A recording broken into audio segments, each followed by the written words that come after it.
الرحمن الرحيم مالك يوم الدين إياك نعبد وإياك نستعين اهدنا الصراط المستقيم صراط الذين أنعمت عليهم غير المغضوب عليهم ولا الضالين صل على محمد وآل محمد. أعوذ بالله من الشيطان الرجيم بسم الله الرحمن الرحيم. الحمد لله الذي لا يبلغ مدحته القائلون ولا يحصي نعماءه العادون ولا يعدي حقه المجتهدون. الذي ليس لصفته حد محدود ولا نعت موجود ولا وقت معدود ولا أجل ممدود. فطر الخلائق بقدرته ونشر الرياح برحمته. والصلاة والسلام على الرسول المسدد المصطفى العمجد المحمود الأحمد سيدنا ومولانا ومولى الكونين جد الحسن والحسين معاني أبا القاسم محمد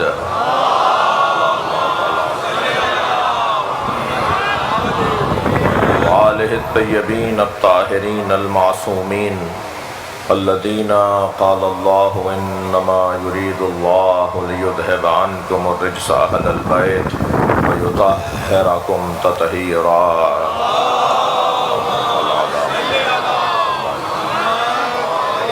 ولعنة الله على أعدائهم أجمعين من يوم عداوتهم إلى قيام يوم الدين. أما بعد، قال الحكيم في قرآن الكريم بسم الله الرحمن الرحيم. ولو اتبع الحق أهواءهم لفسدت السماوات والأرض ومن فيهن. صلوات.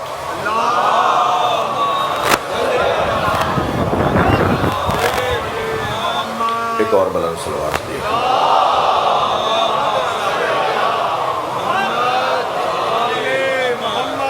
اس سے بھی بلند صلوات ممکن ہے.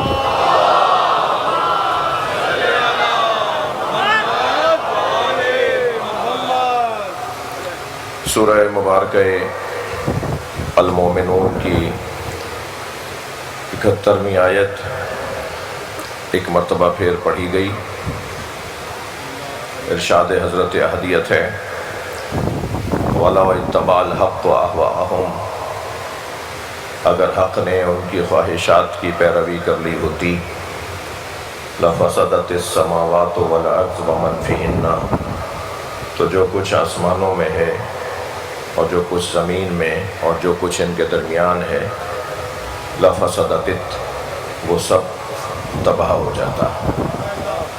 اگر حق نے ان کی خواہشات کی پیروی کر لی ہوتی تو نہ جنگ بدر جیتی جاتی، نہ جنگ احد کامیاب ہوتی، نہ ہی جنگ خندق کامیاب رہتی اور نہ ہی جنگ خیبر. اور اگر حق نے ان کی خواہشات کی پیروی کر لی ہوتی تو صلح حدیبیہ بھی نہ ہوتی. صلوات پڑھیں ذرا محمد و آل محمد.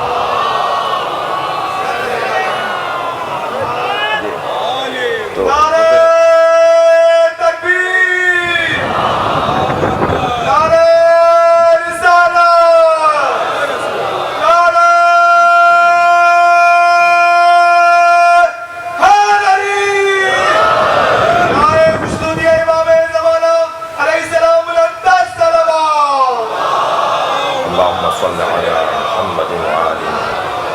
اس لیے کہ جنگ خیبر میں ایک ایسا مرحلہ بھی آیا تھا جب یہ طے کیا جا رہا تھا، یہ مشورہ دیا جا رہا تھا کہ ہم واپس چلیں، یہ جنگ جیت نہیں پائیں گے. تو سرکار دو جہاں نے بے ساختہ فرمایا تھا لَقَدْ وَعَدَنِي رَبِّي خَيْبَرَ. میرے رب نے مجھ سے خیبر کا وعدہ کیا ہے. تو یہ جنگ تو ہمیں جیتنی ہے.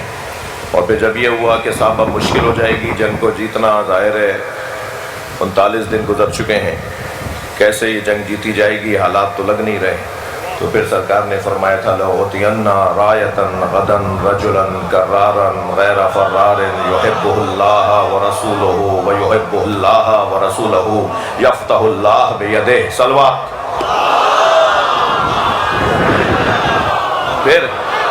پھر سرکار نے فرمایا تھا کہ کل میں علم اسے دوں گا جو مرد ہوگا.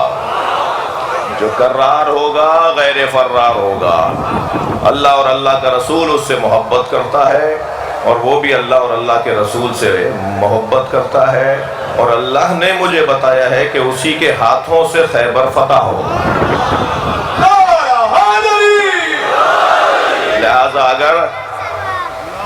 لہذا اگر مل کر صلوات پڑھیے،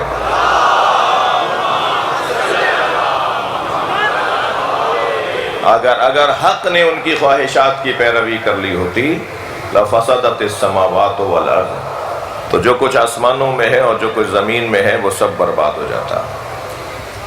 یہ سب کچھ ٹھہرا ہوا ہے۔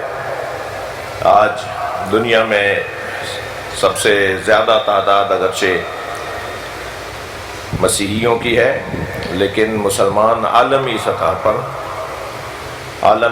پر ایک وہ جو 35 لوگوں سے بات شروع ہوئی تھی، بلکہ اور ذرا تھوڑا سا ایک صفحہ پیچھے جاتا ہوں، جو 2 لوگوں سے بات شروع ہوئی تھی کہ جب سرکار دو جہاں نے نماز جماعت پڑھی تو قریش کے سردار کہتے ہیں کہ ہم نے دیکھا کہ عبداللہ کا بیٹا خانہ کعبہ میں آ کر سیدھا کھڑا ہو جاتا ہے، پھر آدھا جھک جاتا ہے، پھر سجدے میں چلا جاتا ہے، اور ایک جوان دوڑا آتا ہے جو اس کے پیچھے کھڑا ہو جاتا ہے، اور ایک خاتون آتی ہے جو اس کے بھی پیچھے کھڑی ہو جاتی ہے۔ تو چند دن تک تو ہم یہی جانتے رہے کہ یہ بچہ کون ہے جو پیچھے کھڑا ہوتا ہے، اور یہ خاتون کون ہے جو اس کے بھی پیچھے کھڑی ہو جاتی ہے۔ تو معلوم ہوا کہ یہ بچہ ابو طالب کا بیٹا علی ہے، اور وہ خاتون جو پیچھے کھڑی ہوتی ہے وہ محمد کی زوجہ ختیجہ ہے۔ صلوات پڑھیں ذرا محمد و آل محمد۔ بات تو وہاں سے شروع ہوئی تھی، اور پھر دعوت ذوالعشیرہ ہے، پھر علنی اعلان ہے کوہ ابو قبیس پہ کھڑے ہو کر، اور پھر تاریخ آگے بڑھتی ہے تو پھر سرکار دو جہاں کو اس مدینہ منورہ میں جن مسائل، اس مکہ المکرمہ میں جن مسائل کا سامنا ہوا، اور پھر جب حضرت ابو طالب کی سرداروں نے بات نہیں مانی اور سردار باز نہیں آئے اور حضرت ابو طالب ان کے حریف بن کر سامنے آئے، تو انہوں نے دیکھا کہ اب ابو طالب سے تو مقابلہ آسان نہیں ہے، تو انہوں نے حضرت کے پیچھے بچے لگا دیے، اور بچے حضرت کو پتھر مارتے تھے، بچے حضرت کو مجنون اور دیوانہ کہتے تھے، چھوٹے چھوٹے مکے کے بچے سرکار کو اذیت پہنچاتے تھے۔ اب اگر سرکار پلٹ کر ایک بچے کو بھی تماچا مار دیں تو پھر کہا جائے گا کہ بچے کو مار دیا۔ یہ جنگ شروع کرنے کے لیے، لڑائی شروع کرنے کے لیے یہی کافی تھا کہ بچے نے کچھ کہا تھا، بچہ تو بچہ ہوتا ہے، بچے کی بات کے اوپر تو اتنے بڑے فیصلے نہیں لیتے، انہوں نے تو اس کو تھپڑ ہی مار دیا، تماچے ہی مار دیا۔ تو کئی دن تک سرکار دو جہاں بچوں کی شرارت، جو بچے بھیجے گئے تھے، جو بچے اپنے بڑوں کی طرف سے بھیجے گئے تھے، ان کی شرارت سے تکلیف اٹھاتے رہے۔ ایک دفعہ تو شدید زخمی بھی ہوئے۔ تو جب یہ خبر حضرت تک پہنچی تو مولا علی علیہ السلام، جو اس وقت میں کم سن ہے، آپ کی خدمت میں آ کے فرماتے ہیں کہ یا رسول اللہ، جب بھی اب آپ باہر جائیں گے میں آپ کے ساتھ جاؤں گا۔ تو ہمیشہ مولا علی ان کے ساتھ جاتے تھے، اور جو بچہ بھی مولا نبی کی بے ادبی کرتا تھا تو مولا جا کر کبھی اس کی ناک مسلتے تھے، کبھی اس کے کان مسلتے تھے، کبھی اس کی گدھی مسلتے تھے، کبھی اس کے سینے کے اوپر مسلتے تھے۔ اسے کہتے ہیں قسم، اس کام کو کہتے ہیں قسم۔ تو جیسے ہی مولا علی جلدی برق بلا تشبیہ برق کی مانند سارے بچوں کے کہیں نہ کہیں کان، کہیں ناک، کہیں جی وہ سینے کی کھال اور کہیں گدھی کی کھال کو مسل کے جاتے تھے، تو کہتے تھے قزمنا علی، قزمنا علی۔ اب یہ روتے پیٹتے گھر جاتے تھے۔ ذرا صلوات پڑھیں محمد وال۔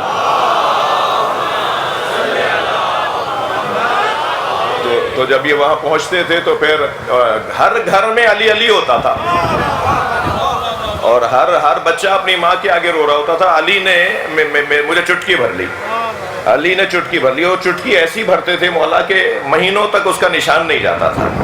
تو پھر وہ چہرہ بھی پکار کے بتاتا تھا تم نے کہ پتھر مارا تھا کیا؟ صلوات پڑھیں ذرا محمد و آل محمد۔ اب بچے سے لڑ گئے بھائی، تو اب تو بچوں کی لڑائی ہے نا، تو بچوں کی لڑائی میں بڑے تو آ نہیں سکتے۔ اب بچے لڑے، بچے نے کچھ کہا تھا، بچے نے جواب دے دیا۔ تو اس وقت سے ہمیشہ ساتھ دینے والی ذات مولا علی، اور جب بھی سرکار دو جہاں نے پکارا مولا علی کو تو مولا علی جب پکارا تب تو معجزے سے آئے، اس لیے کہ نبی پکارے، خیبر میں پکارا تھا ناد علی مظہر علی جائے. جی علامہ مجلسی نے بہار میں بھی ناد علی کو لکھا ہے. ہمارے بعض بزرگوں نے تو اس کی سند کی بحث سے زیادہ اس کی تاثیر پر بحث کی ہے. توجہ کر رہے ہیں آپ حضرات میں کیا عرض کر رہا ہوں؟ ہمارے بعض فقہا نے، ہمارے بعض محدثین نے اس کی سند سے زیادہ، ناد علی کی سند سے زیادہ اس کی تاثیر پر بحث کی ہے. انہوں نے کہا ہے کہ یہ اتنا مجرب نسخہ ہے کہ ناد علی پڑھنے والا بہت جلد نتیجہ لیتا ہے. اب تم اس میں بحث میں الجھے رہو کہ اس کی سند کیسی ہے، راوی کتنے ہیں، اور وہ بھی فضائل علی کی بات ہو اور راوی آپ کو سارے مل جائیں. ذرا یہ بھی تو دیکھیے کہ ماجرا کیا تھا، کس کے بارے میں تھی. اس وقت میں سرکار نے جب پکارا تو تیسری آواز پر ہی 60 میل کے فاصلے سے علی خیبر پہنچے تھے.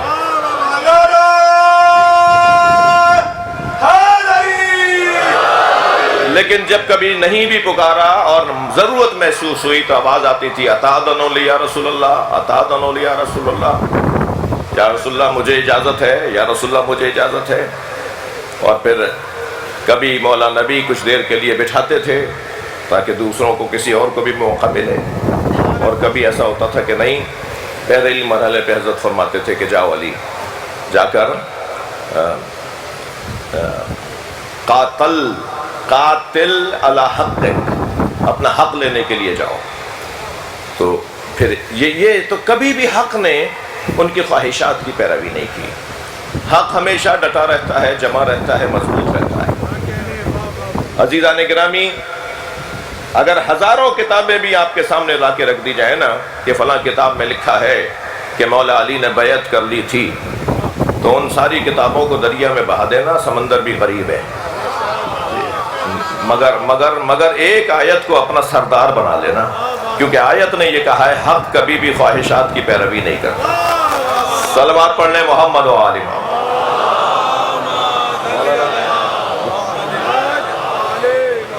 تو اب یہاں کل کی بحث سے اور اس سے گزشتہ بحثوں سے آج کی بحث کو ذرا جوڑ رہا ہوں، اور وہ یہ کہ ہم سب پیدا کیے گئے ہیں اللہ کی معرفت کے لیے. وَمَا خَلَقْتُ الْجِنَّ وَالْإِنسَ إِلَّا لِيَعْبُدُونَ. اور معرفت پروردگار کا مطلب ہی یہ ہے کہ اپنے زمانے کے امام کی معرفت. یہ میں نہیں کہہ رہا، امام حسین کا خطبہ ہے. جب آپ نے فرمایا معرفت اہل کل زمان امامہم، پوچھنے والے نے پوچھا فما معرفت اللہ، بے ابی انت و امی یبنا رسول اللہ، میرے ماں باپ آپ پر قربان ہے فرزند رسول، ما معرفت اللہ، اللہ کی معرفت کیا ہے؟ فرمایا معرفت اہل کل زمان امامہم، ہر زمانے کا فرد اپنے امام کی معرفت حاصل کرے. الذی تجب علیہم طاعتہ، امام کون ہے؟ جس کی اطاعت ان پر واجب ہے. امام کی معرفت اللہ کی معرفت ہے. یعنی اگر امام کا علم دیکھنا ہے تو علم امام کے ذریعے سے ہی تمہیں پتہ چلے گا کہ اللہ کا علم کتنا ہے. لفظوں کو اور بہتر کرتا ہوں، امام کا اظہار قدرت بتائے گا کہ اس کا مالک اور اس کا خالق کتنا بڑا قادر ہے. وہ 2 انگلیوں سے باب خیبر اکھاڑنے والا وہ تو میدان میں ہی کہہ چکا نا، ما قلعت باب خیبر بقوت جسمانیہ قلعتها بقوت رحمانیہ، میں نے باب خیبر جسمانی قوت سے نہیں اکھاڑا، میں نے تو رحمانی قوت سے اکھاڑا ہے.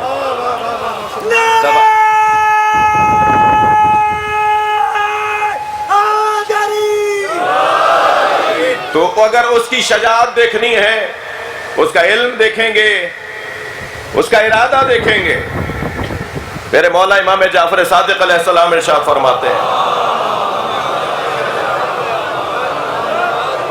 ان جعل اللہ،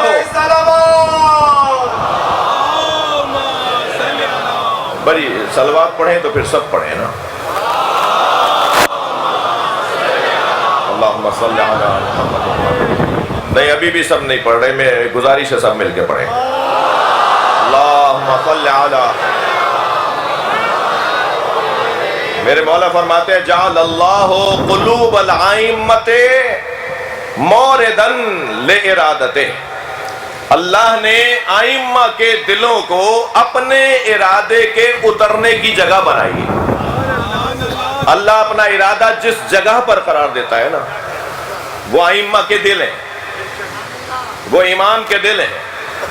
اللہ نے مورد ارادہ، موقف ارادہ، منزل ارادہ، اپنے ارادے کی جو منزل قرار دی ہے جہاں وہ اپنے ارادوں کو رکھتا ہے۔ اچھا، یہ تعبیرات اللہ کے علم کے بارے میں بھی ہیں جی۔ عیبۃ علم اللہ، زیارت جامعہ پڑھیے گا، پڑھتے ہیں آپ، جانتے ہیں۔ میرے مولا نقی علیہ السلام ائمہ اہل بیت کو سلام کرتے ہوئے فرما رہے ہیں کہ آپ وہ ہیں کہ جو عیبۃ علم اللہ، اللہ کا علم رکھنے کی جگہ ہے۔ عیبہ صندوقچے کو کہتے ہیں عربی میں۔ آپ جدید قیمتی چیزیں رکھنے کی جگہ کو تجوری کہتے ہیں، لاکر کہتے ہیں۔ مثلا جہاں بہت قیمتی چیز رکھی جائے اسے عیبہ کہتے ہیں عربی میں، عین بے یہ تے، عیبہ، عین یہ بے تے، عیبہ۔ ائمہ اہل بیت کا وجود اللہ کا علم رکھنے کی جگہ ہے۔ کیا فرما رہے ہیں میرے مولا معصوم؟ فرما رہے ہیں کہ اللہ نے ائمہ اہل بیت کے دلوں کو اپنے ارادے کے رکھنے کی جگہ قرار دی ہے۔ اذا شاء اللہ شیئا، توجہ چاہوں گا، اصول کافی کی روایت سنا رہا ہوں، ہماری معتبر کتابوں میں سے کتاب۔ اذا شاء اللہ شیئا، جب اللہ کسی چیز کا ارادہ کرتا ہے، شاؤ تو یہ بھی کرتے ہیں۔ جب اللہ کسی شے کا ارادہ کرتا ہے تو اہل بیت ائمہ بھی اسی چیز کا ارادہ کرتے ہیں۔ وقولہ تعالی، فرماتے ہیں کیا تم نے اللہ کا یہ قول نہیں پڑھا؟ وما شمار ہوں گی جب تک کہ کفر کا مزاج نہ جان لیا جائے۔ تو یہ جو قاعدہ ہے، قانون ہے، اسے کچھ لوگوں کو کچھ اور مسئلہ ہے، اصل مسئلہ یہ نہیں ہے، وہ بھی پڑھتے ہیں۔ ہمارے ساتھ مشکل یہ ہے کہ ہم سے زیادہ سخت باتیں جب ان کے علماء اور مفتی کر دیتے ہیں تو ان کا کوئی کلپ نہیں بنتا، کوئی ریلی نہیں نکلتی، کوئی ایف آئی آر نہیں کرتی۔ توہین ہے تو پھر تو تمہارے بڑے نے بھی تو کی بھی ہے۔ مسئلہ توہین کا نہیں ہے، مسئلہ آپ لوگوں کی پھیلتی ہوئی آبادی کا ہے۔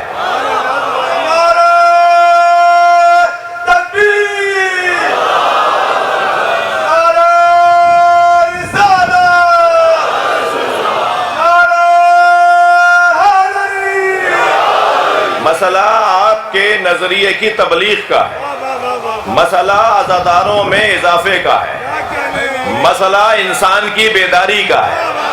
لبیک یا حسین، لبیک یا حسین، لبیک یا حسین، لبیک یا حسین۔ سبحان اللہ، سبحان اللہ۔ توجہ ہے بذات کی؟ قرآن مجید میں جہاں حضرت موسیٰ کا تذکرہ ہے،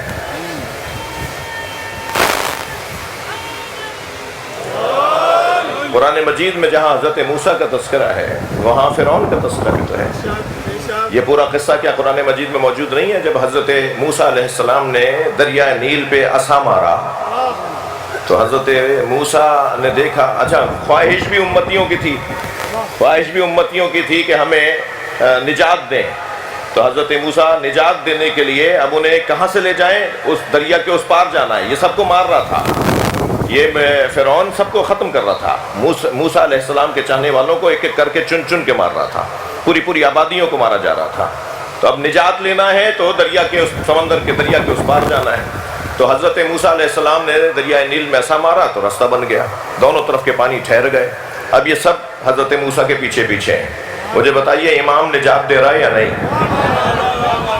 تو آگے آگے حضرت موسیٰ ہیں، پیچھے پیچھے ساری امت ہے۔ مجھے ایک اور جواب بھی دیجئے، کیا یہ سارے پیچھے چلنے والے معصوم تھے، گناہگار نہیں تھے؟ یہ گناہگار تھے مگر انہیں نجات ملی کیونکہ ان کا امام حق تھا۔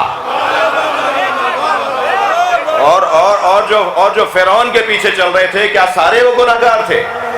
کوئی ان میں اچھی صفتوں کا رکھنے والا نہیں تھا، کوئی اچھائی نہیں تھی ان میں بھی تو کسی میں تو کوئی اچھائی ہوگی، مگر کیونکہ ان کا پیشوا باطل تھا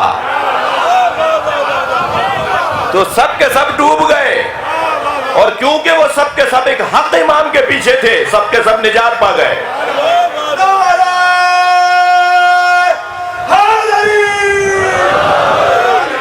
لہذا وہ جو قرآن کہہ رہا ہے نا، میں اپنے مہمانوں کو اس آیت کی زیارت کرواؤں، یہ قرآن مجید میں اعلان ہو رہا ہے، یوم ندعو کل اناس بامامہم، ہر شخص کو محشر میں اپنے امام کے پیچھے اٹھایا جائے گا۔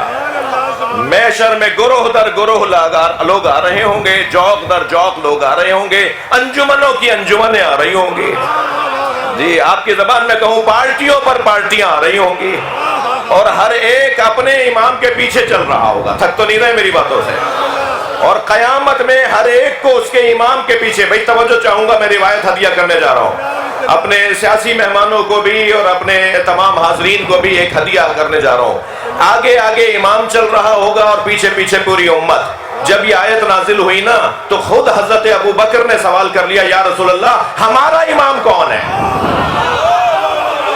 تو سرکار نے فرمایا کہ جواب دوں گا۔ پھر دوبارہ پوچھا، ابن حجر اسقلانی نے تو صواعق محرقہ میں یہ لکھ دیا، یعنی ایک ایسی کتاب جو لکھی گئی شیعوں کے خلاف ہے، جس کا لکھنے والا ہی شیعوں کا کھلا مخالف، انہوں نے یہ روایت لکھی ہے، تو پھر روایت کا وزن دیکھیے گا کیسا ہوگا۔ 70 مرتبہ حضرت ابو بکر نے پوچھا کہ وہ امام کون ہوگا ہمارا کہ جس کے پیچھے ہمیں محشر میں اٹھایا جائے گا، اور سرکار فرماتے رہے کہ جواب دوں گا، جواب دوں گا۔ ایک دن سامنے سے علی آتے نظر آئے، تو سرکار نے دیکھنا شروع کیا کہ ابو بکر کہاں ہے، تو حضرت ابو بکر نظر آئے تو فرمایا، ابو بکر تم کچھ دن سے ایک سوال کر رہے ہو مجھ سے؟ کہاں یا رسول اللہ میرا سوال یہ تھا کہ قرآن یہ کہہ رہا ہے کہ ہر شخص کو اس کے امام کے پیچھے اٹھایا جائے گا، آپ کی امت کا امام کون ہے؟ فرمایا جو سامنے آ رہا ہے یہی علی وہ امام ہے۔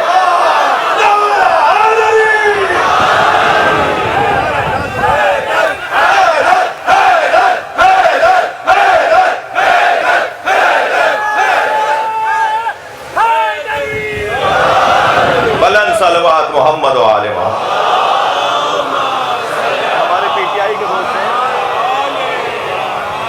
ایک اور بلند صلوات۔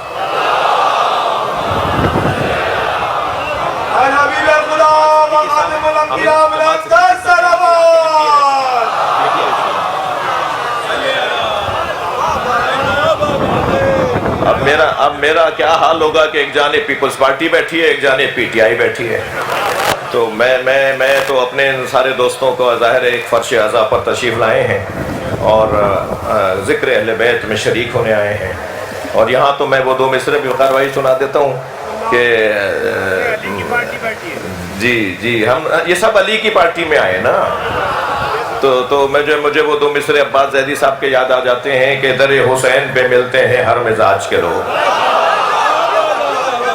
نہ در حسین پہ ملتے ہیں ہر مزاج کے لوگ، یہ دوستی کا وسیلہ ہے دشمنی کا نہیں۔ صلوات پر محمد۔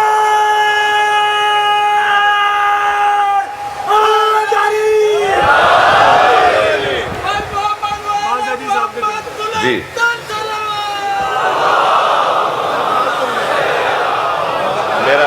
میرا ایک عزیز مجھے عباس صاحب کے 2 شعر 2 مصرے اور یاد دلا رہا ہے۔ یہ کس نے، یہ ہم نے کب کہا کہ ہماری ہے کربلا، یہ ہم نے کب کہا کہ ہماری ہے کربلا، حق بات تم کہو تو تمہاری ہے کربلا۔ لبیک یا حسین،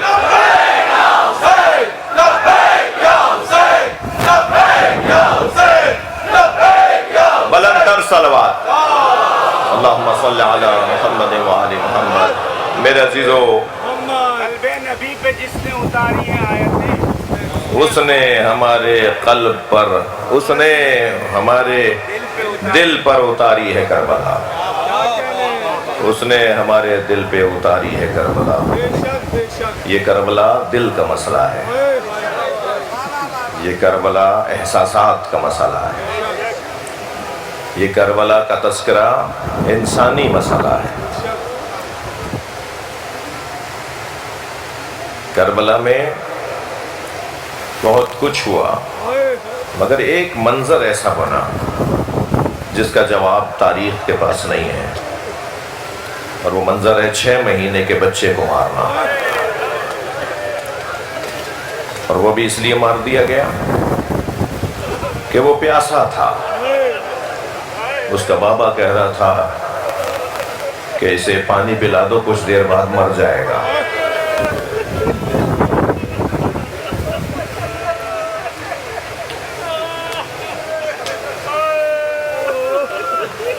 شہ محرم کو میں کچھ کہہ چکا ہوں، اگر میرا دل کہہ رہا ہے کہ ایک بات یہاں بھی تکرار کر دوں۔ جب امام حسین اس بچے کو لے کے گئے نا، تو یہ بچہ چند لمحوں کا تھا کہ دنیا سے چلا جائے۔ ہر آن لگتا تھا کہ یہ بچہ کسی بھی وقت اپنی سانس بند کر دے گا۔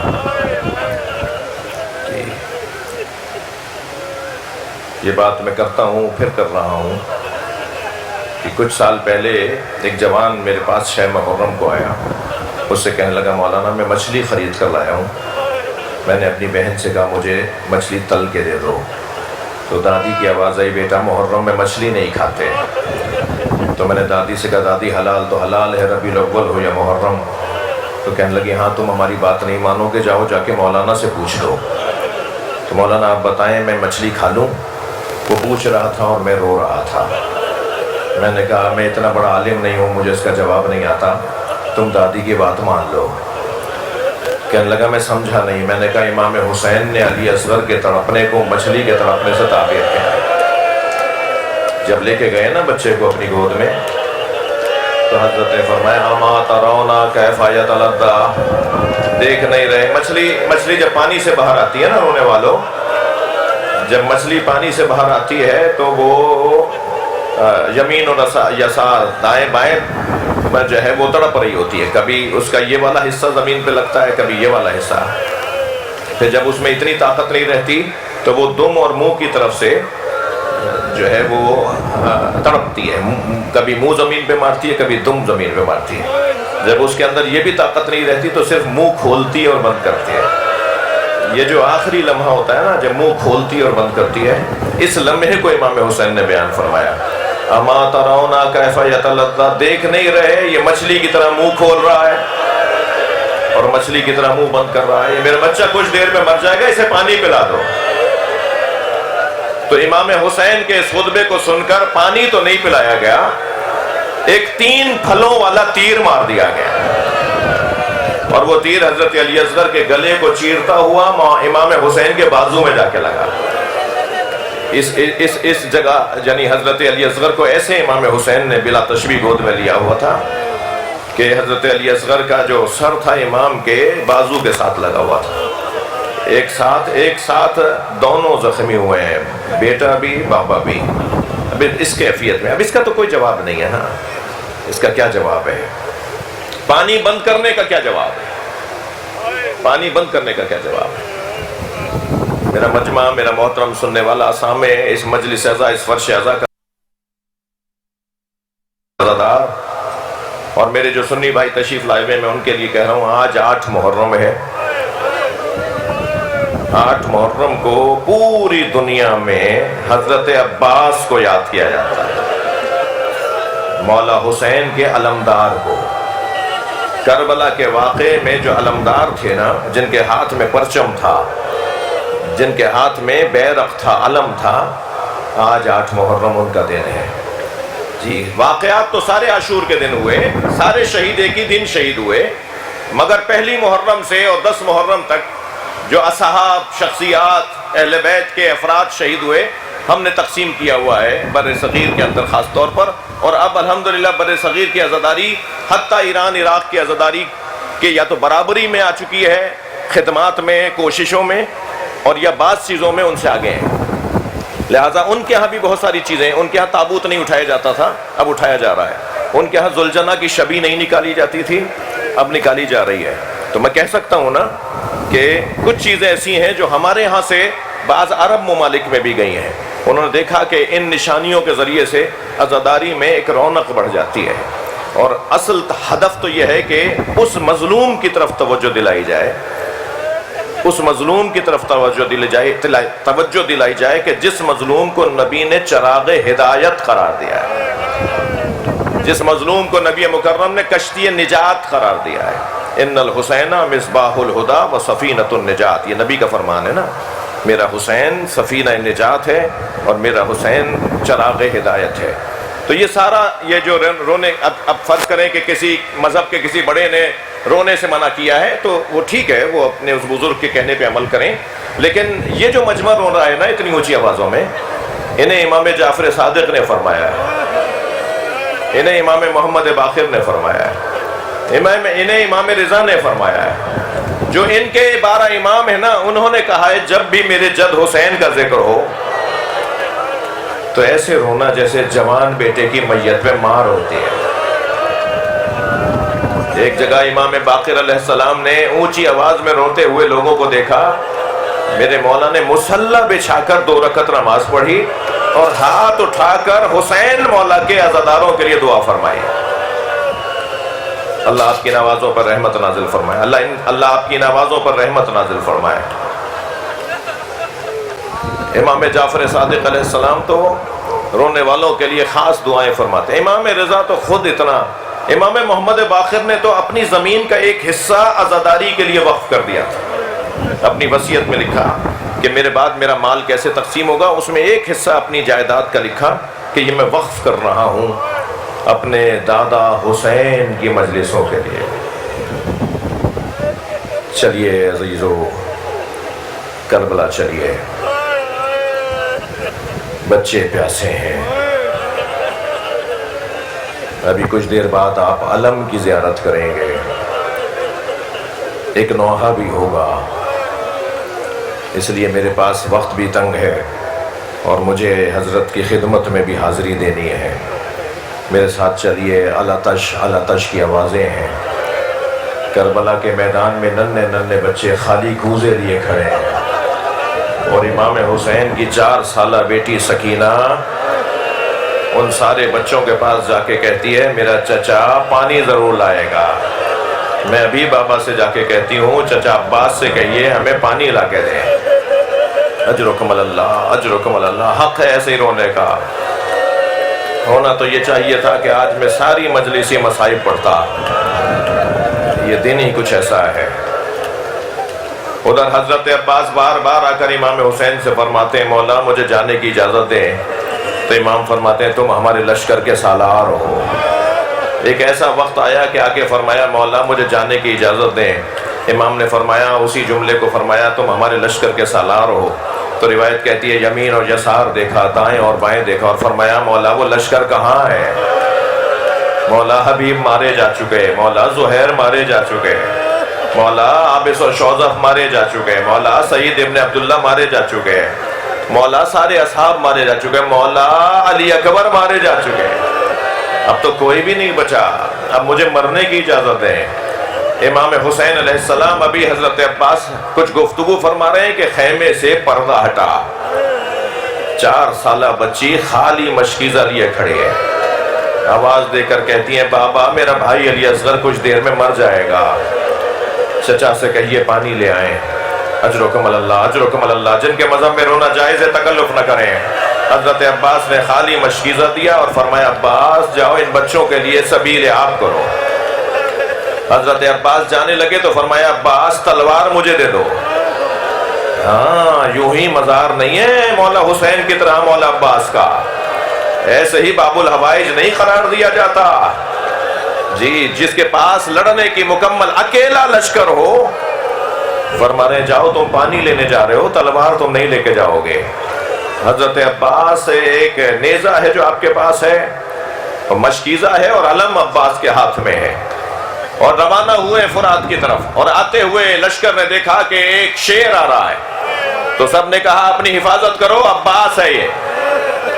اور جب حضرت عباس تمام لشکر کو کاٹتے ہوئے نہر کے اندر اپنا گھوڑا اتارتے ہیں نا، تو گھوڑا گھٹنوں تک پانی میں گیا، نہر کے اندر گھٹنوں تک لے گئے گھوڑے کو، اور پھر جھک کر حضرت عباس نے چلو میں پانی بھرا، اور پھر سب کو دکھایا، یعنی سارا لشکر دیکھ رہا ہے، یزیدی لشکر دیکھ رہا ہے کہ ہو کیا رہا ہے، کہ ایک مرتبہ حضرت عباس نے چلو میں پانی کو لیا اور دوبارہ نہر کے اوپر پھینک دیا۔ ہمارے بزرگ تو یہ لکھتے ہیں نا کہ اس چلو میں، اس پانی میں تصویر سکینہ آ رہی تھی،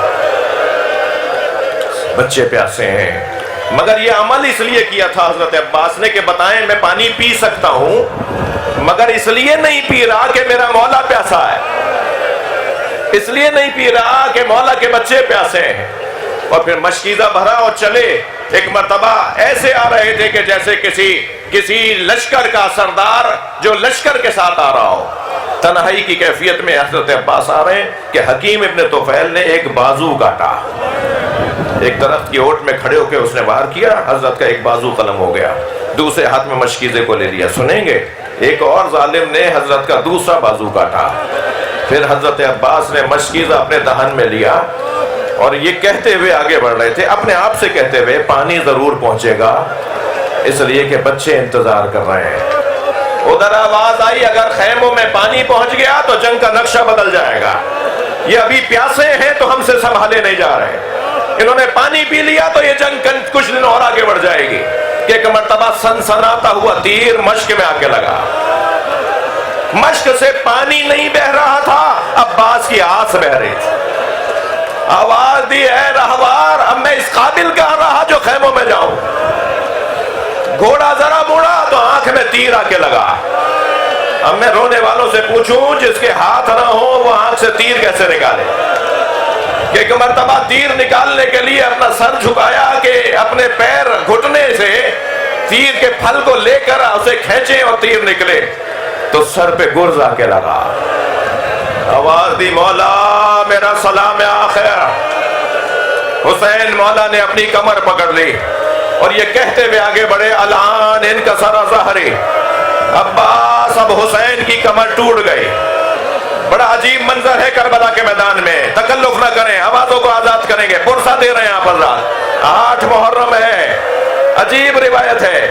مولا کچھ آگے گئے اس جانب جہاں حضرت عباس گرے تھے، وسط میدان سے واپس آ گئے اور پھر خیموں کے گرد اپنے گھوڑے پر بیٹھ کر چکر لگایا اور پھر اس جانب روانہ ہوئے جہاں عباس آواز دے رہے ہیں، پھر واپس آئے۔ میں نے بڑا عجیب منظر دیکھا، 3 مرتبہ حسین واپس آئے ہیں پھر آگے گئے ہیں۔ بتا دوں یہ کیا ہو رہا تھا؟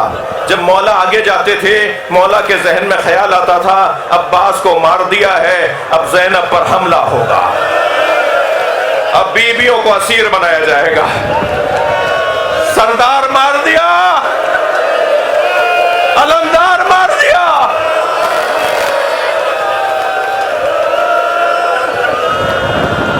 خیموں میں آتے تھے تو خیال آتا تھا میرا بھائی مجھے بلا رہا ہے۔ پہنچے جب حضرت عباس کے سرہانے تو حضرت عباس کا بدن کس کیفیت میں تھا وہ میں بیان کر چکا ہوں۔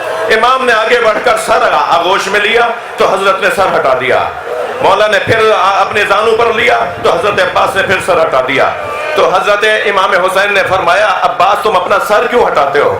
کہ مولا یہ شہزادوں کی جگہ ہے، مولا یہ سکینہ کی جگہ ہے۔ فرمایا عباس کوئی وصیت ہو تو کرو، کہ مولا میرا لاشا خیمے نہ لے جائیے گا۔ علامہ نقن صاحب فرماتے ہیں اس کے 2 سبب ہو سکتے ہیں جو حضرت نے فرمایا۔ سارے لاشیں تو حسین اٹھا کے لائے، کوئی لاشا بھی مقتل میں چھوڑتے نہیں تھے امام، سب کو لالا کے ایک بڑے خیمے میں جنازوں کو رکھتے رہے عاشور کے دن۔ یہ واحد لاشا ہے جس کا لاشا امام حسین لے کر نہیں آئے۔ اس کا سبب کیا ہے؟ مولا عباس نے فرمایا مولا میرا لاشا نہ لے جائیے گا، میں جہاں ہوں وہیں مجھے چھوڑ دیں۔ نقن صاحب ایک بہت بزرگ عالم ہے اس بر صغیر کے، وہ لکھتے ہیں اس کا ایک سبب تو یہ کہ جس کی کمر ٹوٹ گئی ہو، کہہ چکے ہیں نا مولا حسین اب میری کمر ٹوٹ گئی ہے، جس کی کمر ٹوٹ گئی وہ لاشا کیسے اٹھائے گا؟ اور شاید دوسرا سبب یہ تھا کہ اگر لاشے پہ بچے خالی کوزہ لے آئے، چچا پانی لینے گئے تھے، اجرکم اللہ، ہو گئی مجلس، ہو گیا گریا۔ مولا حسین نے علم اٹھایا، چلے ہیں خیموں کی طرف، سامنے سے علم آتا دیکھا، سکینہ نے آواز دی میں نہیں کہتی تھی میرا چچا پانی ضرور لائے گا، وہ دیکھو بچوں علم آ رہا ہے، میرا چچا پانی لا رہا ہے۔ جیسے ہی علم قریب آیا کیا دیکھا؟ حسین اکیلے ہیں۔ تو سکینہ بی بی بابا سے لپٹ گئی، بابا اینا امی العباس، بابا میرا چچا کہاں رہ گیا؟ کہ سکینہ پانی بڑا مہنگا پڑا، میرا عباس نہر پہ سو گیا۔